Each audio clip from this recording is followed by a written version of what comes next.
What is the political administrative interface?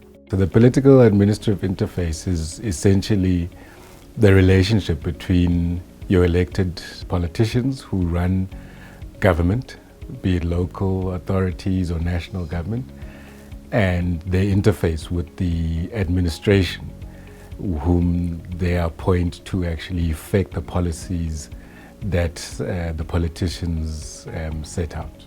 What is the ideal relationship between politicians and bureaucrats in a developmental state like South Africa? What is an ideal setup between politicians and bureaucrats? And one of the authors that I came across speaks about complementarity.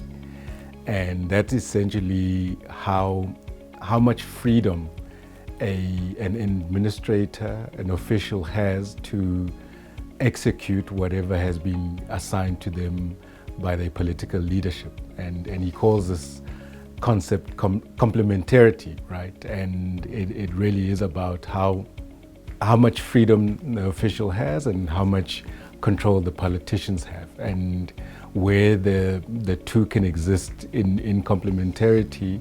You have the politician being able to feel that they have an administration that is loyal and is able to deliver on the message. Now, in the context of a developmental state, that relationship is actually even more important, because a developmental state, as you would see with the East Asian tigers, a lot of the times the politicians were very close to the administrators that they appointed. And simply because there's an agenda that needs to be delivered on. There's an agenda usually around economic development, and that requires issues such as political leadership and visionary political leadership. It's in relation to a clear set of policies and instruments to achieve those policies. And it's also about good governance. What does the experience of the Johannesburg Economic Transformation Committee tell us about the working of the political administrative interface in Joburg? So what's interesting about the ETC, I mean, maybe just a bit of background. So the ETC came about in 2013 in the city of Joburg, leading from the 53rd ANC National Policy Conference, which looked at the state of South Africa, and the electorate is not impressed or is seemingly getting a bit edgy in terms of the level of delivery. And the ANC then adopted what they termed the second transition, which was more about radical economic transformation.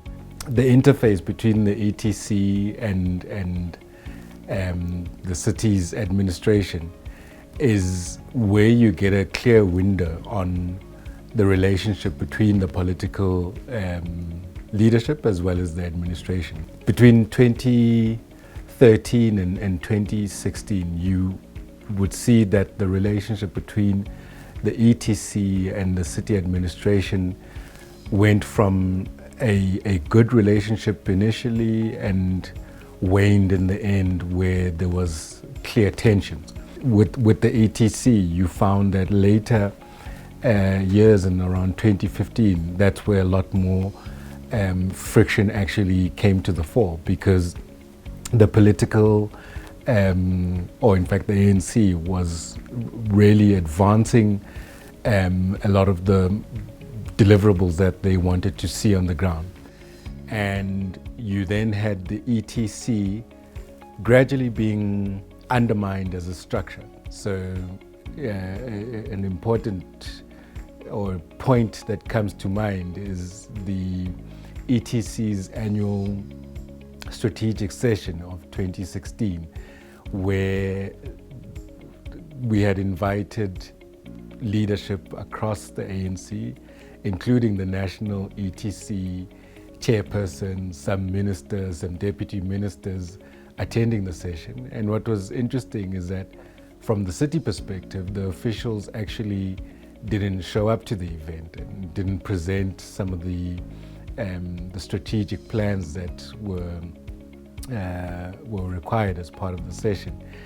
And you then could see the cracks in the loyalty which underpin the relationship between officials and politicians, or ought to underpin that relationship. So you could see a lot more defiance in terms of, well, this is political overreach and is not an area where the politicians should be insisting on. So what gradually started off as a relationship where the city administration would attend to ANC events, would comply with requests that came from the ETC, ended up being a really polarizing relationship.